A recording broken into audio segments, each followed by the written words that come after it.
Pessoal, esse videozinho, né, é um vídeo para explicar o ciclo das rochas, tá? Vocês vão acompanhar com as figuras. Na verdade, ele é um áudiozinho, né, com algumas imagens, para que vocês resumam o conteúdo, para que vocês entendam resumidamente o conteúdo de ciclo das rochas.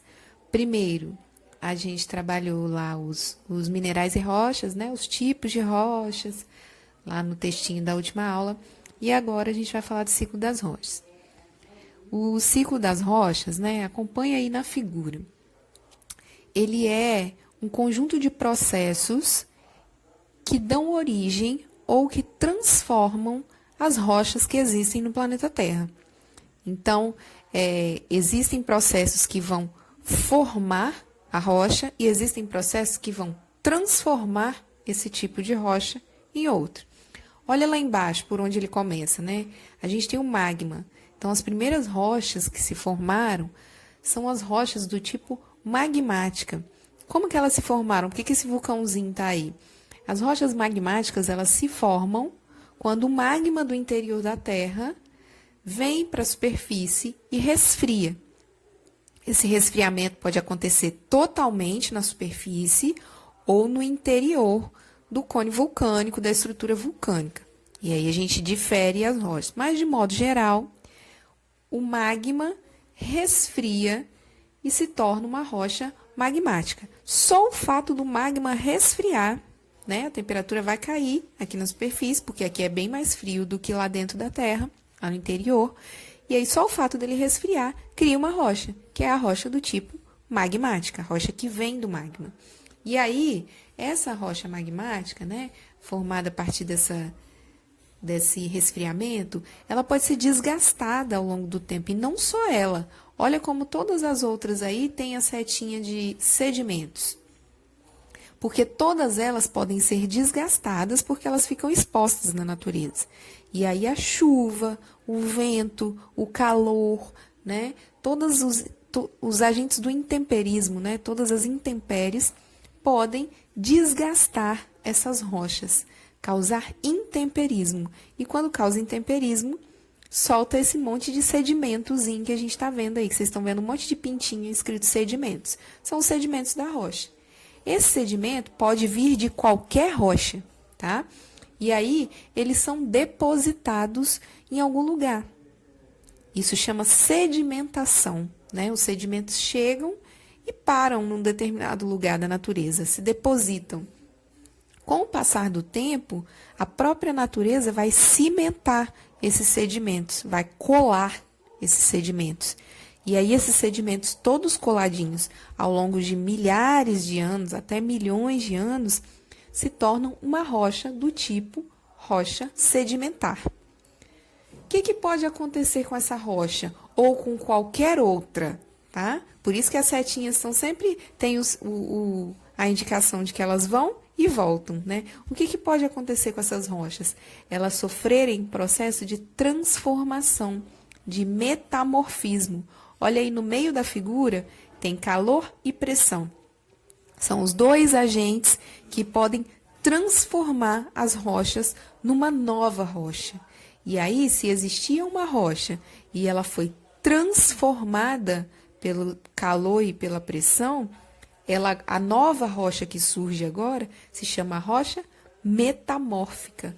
É uma rocha que veio do metamorfismo de outra que já existia, né? Então, só recapitulando, o magma sai, resfria, forma uma rocha. Essa rocha pode ser desgastada ou qualquer outra pode ser desgastada, gera sedimentos. Esse sedimento chega em algum lugar, fica sendo acumulado e colado ao longo do tempo na natureza. Forma a rocha sedimentar. E essas rochas que existem podem sofrer mudança brusca de temperatura e pressão e se transformar numa nova rocha que a gente chama de rocha metamórfica. E qual é o fim dessas rochas, né? Boa parte delas vão, por movimentos tectônicos ou por proximidade com a atividade vulcânica, vão entrar em contato com o magma de novo. E o magma é extremamente quente. Ele é capaz de derreter qualquer material, né? Tanto que a gente não consegue cavar um buraco até o núcleo da Terra, porque a gente não tem material que resista a essa temperatura. Então, qualquer rocha dessa que entrar em contato com o magma vai passar por fusão. Olha as setinhas da fusão aí. Isso significa que essas rochas vão derreter e virar magma novamente. E aí, se inicia o ciclo de novo. O magma resfria, forma outra rocha e assim vai, ok? E aí, seguindo, a gente tem os exemplos de rochas só para vocês visualizarem. As rochas magmáticas, eu coloquei como exemplo aí para vocês o granito e o basalto, né? O granito é resfriado no interior da estrutura vulcânica. O basalto é um magma que resfriou no exterior, resfriou do lado de fora. Por isso que eles têm a estrutura tão diferente. O granito, esse monte de pintinha que você está vendo aí, são os minerais que compõem o granito. Por que a gente consegue visualizar? Porque quando ele se formou, o resfriamento foi lento, né? Foi lá dentro do cone vulcânico.